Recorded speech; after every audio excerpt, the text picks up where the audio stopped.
Hi, and welcome to our next video of the seminar History of English 2 from Synthetic to Analytic. We are leaving Middle English behind and we are starting a new block on early modern English. That is English that was spoken sometime between the second half of the 15th century until the beginning of the 18th century. So what we're going to do now is to have a look at the Great Vowel Shift and then at how we can actually study the texts of or written by John Hart in order to better understand how the Great Vowel Shift actually progressed over time. The Great Vowel Shifts in this video will not be explained in much detail. For that, you have the preparatory text, but also the lecture by Professor von Minden and other sources. So only the basics here, and then we'll have a look at John Hart. But let's start with the Great Vowel Shift. So the Great Vowel Shift is happening at the time, amongst other things, at the time when William Shakespeare actually wrote his plays. Right, and if we read his plays nowadays, we can actually, or some of us might ask the question whether William Shakespeare actually wanted his texts to be rhymed or not. And if you, for example, take a look at this piece from A Midsummer's Night Dream and read it in present-day English, as a present-day English speaker would do, you would get something like this. Through the forest have I gone, but Athenian find I none, one whose eyes I might approve, this flower's force in stirring love, night and silence who is here, weeds of Athens he doth wear, this is he, my master said, despised the Athenian maid. So you get gone, none, approve, love, here, wear, said, maid. No rhymes, right? But we can actually, or we know that William Shakespeare intended this text to be, to have rhymes. So in his English, gone and none must have rhymed the same way that approve and love, right? And here and where and said and made, right? So we can actually use rhymes as evidence of the Great Vowel Shift.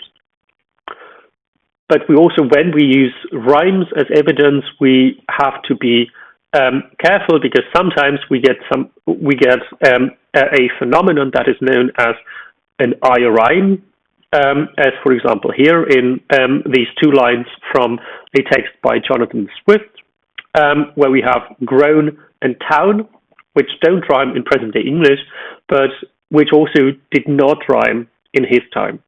So grown and town were always pronounced differently. They were, or Jonathan Swift used them only as the so-called I rhyme, right? So they look similar, O-W-N, but the pronunciation was always different. So rhyming evidence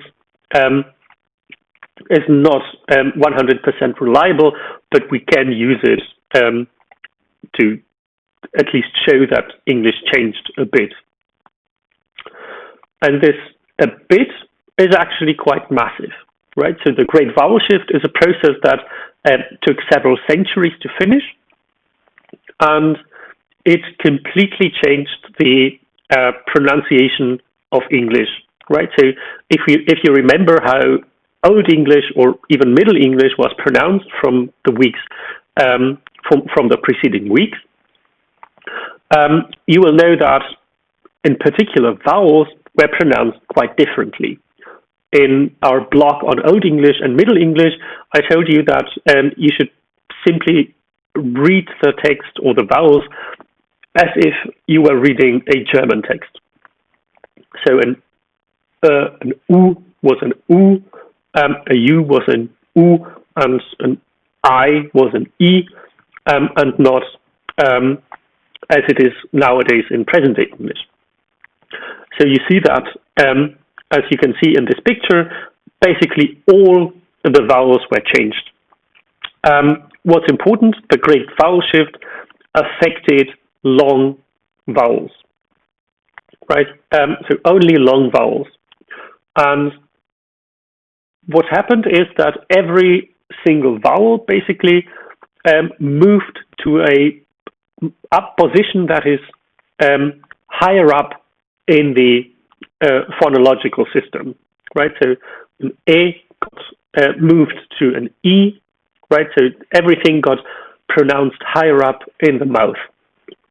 And if you have sounds such as E and U, which are as high up as it can be, they shifted towards a diphthong.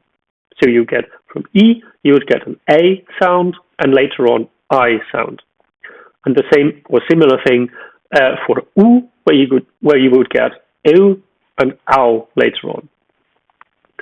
And here you can see the red numbers actually show you what step was this in the process. So we assume that the first step was the shift of the long E and long U to a diphthong, so A and ew, respectively.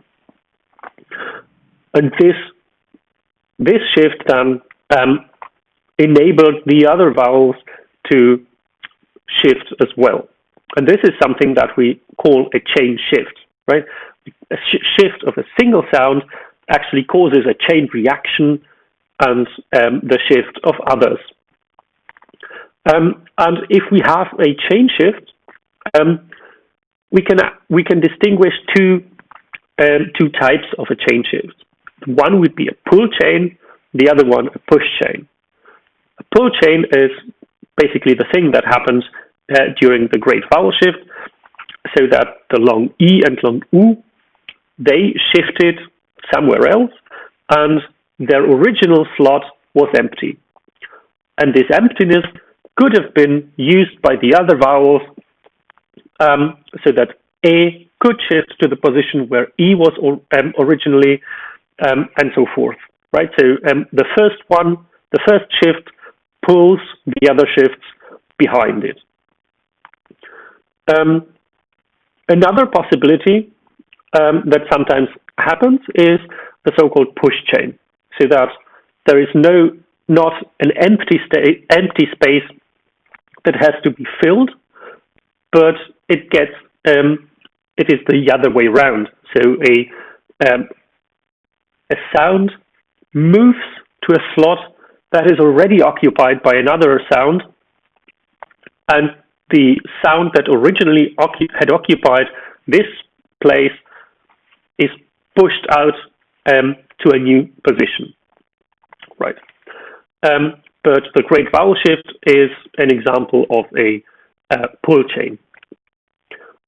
By the way, we actually already had an example of a similar process, the so-called Grimm's Law, right? Remember, it was during the second week when we talked about how the Germanic languages developed out of the Proto-Indo-European language, and how there were certain consonantal shifts that distinguished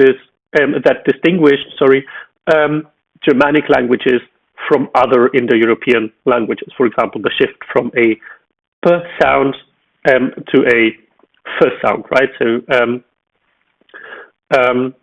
this was something that we already, in principle, had. And now the Great Vowel Shift, as the name suggests, affected vowels, and only long vowels, right? So if it was possible, the vowel shifted to a higher position, and if it was not possible, then the vowel then changed to a diphthong.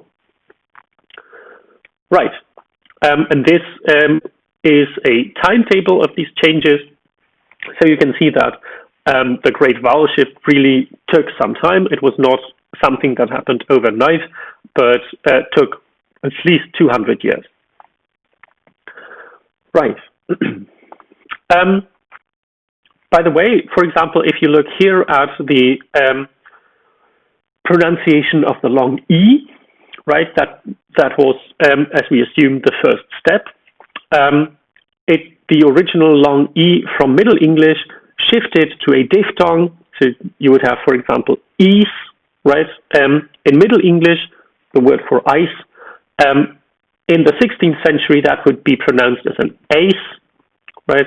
In 17th century, something like ice, right? And in the 18th century, ice. So you get from a long E over different diphthongs to the I diphthong that we have nowadays. And if we take a look at other Germanic languages, we will actually see this process typologically in these different languages. So German, present-day German and present-day English have this diphthong, right? So we have ice and ice, right, in those two languages. In North Germanic, as well as in older stages of Germanic languages, we would get a long E. So, for example, Icelandic would still have is, right? Island would still get the long E, whereas German and English have the diphthong I. Dutch would be in an intermediate position where you would have the pronunciation ace, right? So a different diphthong. But also Dutch is sort of on the way to become more German or more English-like. So in the different Germanic languages, we can actually see the different stages of this process represented. All right, but now back to the Great Vowel Shift. The Great Vowel Shift affected mainly vowels, as the name suggests, but there were also other accompanying changes that changed the pronunciation of English at that time. So, for example, the simplification or loss of consonantal clusters. So, for example, the final clusters, such as we have still represented in the orthography, thumb and lamb, right? There is a B at the end. And in Middle English, it was really thump and lump, but later on, during the early modern English period, the B got lost. And a similar thing also happened to initial clusters. In Middle English, we would have knicht, right? And we also have it still in the orthography, but nowadays it is pronounced without the initial k sound, right? So night, knee, no, gnome, and so forth, without the k or g sound in the beginning. Right. There are also other things that happened to consonants. On the other hand, there were also some consonantal gains, so to speak. For example, the initial H was introduced in the early modern English times when in words such as herb and habit and heritage, originally they were pronounced without the H. So herb, habit, heritage, the same way as we pronounce the word honest, right? Honest, honesty, honor, and so forth still. But in some cases, the so-called spelling pronunciation was introduced that was based on the orthography and not on the actual pronunciation. Okay, now we at least have an idea of what the Great Vowel Shift is. And now let's have a look at John Hart. John Hart was a person that we don't know when he was born, but we know that he died in 1574. And we know that he was a grammarian and this is important for us, a spelling reformer. And there are 3 publications that we know that he authored. And for our purposes, the most important would be the 1569 An Orthography. And in this book, he basically presented a proposal for a reform of the English spelling.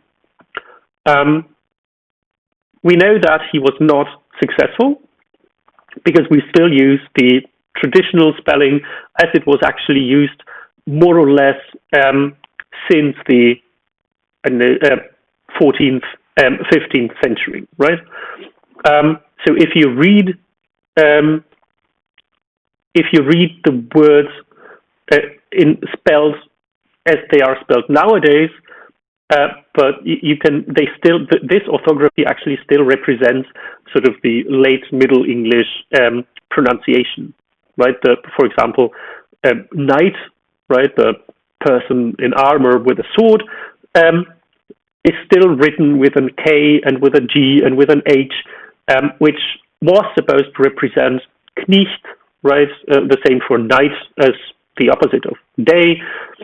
Also nicht, right? Or laugh, where you have the GH pronunciation, or the GH spelling, but pronunciation is the F sound, right? And this was already troubling to some people during this early modern English time, when the pronunciation was changing, but the orthography remained stable.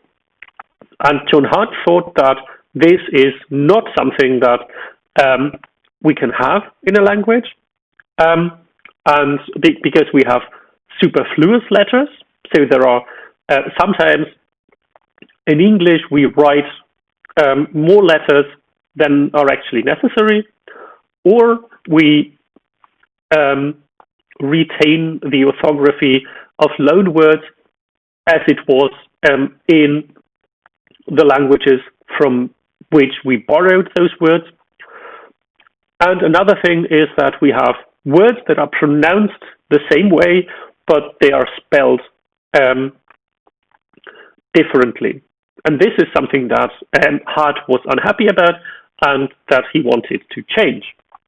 And to show what his idea of an ideal spelling is, he introduced a couple of new characters. Right. Now this is the beginning of the orthography, where he shows how a better way to spell English would look like. Now let's have a look at the really very beginning. And I'm going to read this out for you so that you know how it was supposed to be read, right? So an orthography, an exercise of that which is said, wherein is declared how the rest of the consonants are made by the instruments of the mouth, which was omitted in the premises, for that we did not much abuse them. So as you can see, there are some diacritical marks, right? These dots beneath the vowels. They mean that the vowel is supposed to be read as a long vowel. Then we also have a couple of new symbols that Hart actually introduced. So this one, for example, for the voiced TH sounds, so that. This one, which represents the ch sounds, right? Which.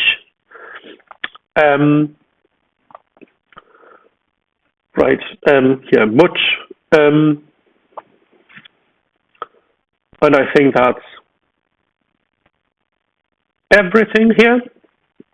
But the reason why I'm talking about that right now is that this proposal for a new orthography was obviously not successful, but it is really important for us nowadays if we want to study the pronunciation of the 16th century, for example, the time when John Hart lived. Because the reason that the fact that John Hart wanted to write exactly as he spoke at that time means that we now, in his texts, have an evidence of how the pronunciation changed, right? This is something that we don't have recordings of that time, but this actually gets us as close as possible. So this is a text that is written in a way that should represent the real pronunciation. So no superfluous letters, no writing a word that is pronounced the same in different ways, and so forth. And this is why we're talking about John Hart. He actually allows us to see and hear the early modern English pronounced even nowadays without any recordings or similar evidence. And this is also way more reliable than rhyming evidence that I mentioned in the beginning. Right. So here is just an overview of Hart's special characters. Right. So you see there are a couple of them: the voiced and voiceless dental fricative, th, th, and the. Then a special character for j, for sh, and for the syllabic l, right? The l in words such as simple, single, and so forth. And then, as I said, the dot below an r or below a vowel means that the vowel is supposed to be pronounced as a long vowel, and then this special e with two dots above it is the representation of the schwa, so the sound. Okay, but right. So you can, if we take a second look at this piece of text, we see, right. So exercise, right, the e is supposed to be long. Sed is long. Where, the e is long. Mad, and so forth. And then, as I said, there are a couple of two special characters here, this ch and this sort of a fusion of a D and an L would then be the voiced TH sound, the. And here is the voiceless TH sound. Okay. Now, having said all this, I will introduce what you are going to do at home. I have now explained how John Hart's spelling proposal works, and I've also shortly introduced the Great Vowel Shift. And again, you have here a table, a timetable of the individual changes of the Great Vowel Shift. And your task will be to have a look at John Hart's texts, one text, that's 2 pages from his orthography, which you can find on your handout, and try to identify at what stage of the process does this text represent. So you know that this text was written somewhere in the second half of the 16th century, so somewhere between these columns. And your task would be to identify those examples which are already, which represent this stage. So where can we actually see that this is the case? You will also notice that in some of the cases, John Hart is already progressive. He uses the changed sounds, whereas in other cases, he still uses the older ones. Right?